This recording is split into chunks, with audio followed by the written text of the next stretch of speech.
فيلم الرهان الكبير، فيلم أمريكي أنتج عام 1987. فيلم رومانسي مثير أكثر من رائع، وبيحكي الفيلم عن شاب يغرم ببنت جديدة بالمدرسة الثانوية، وبيجرب كل الطرق لإقامة علاقة حميمية معها. وبيبدأ فيلمنا من عند كريس، الشاب اللي ما عنده أي تجارب نسائية حميمية وبيعاني من الكبت الشديد. يا عين أمك أنت.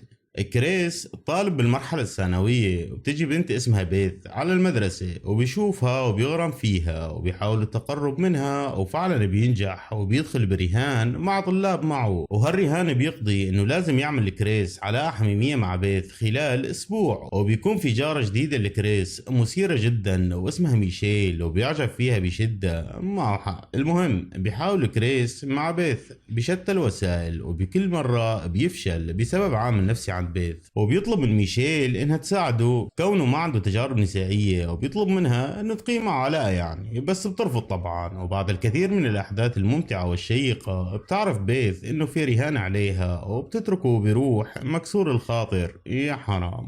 اللي عند ميشيل جبران الخواطر، وفعلا بتجبر بخاطره على الطريقة الكلاسيكية. وبعدها يتخانق مع الشباب يلي كان مراهنهن، وبيلين قلب بيث وبينجح للوصول إليها بعد خبرة كسبها من ميشيل. وبيخلص فيلم من هون ودمتم سالمين.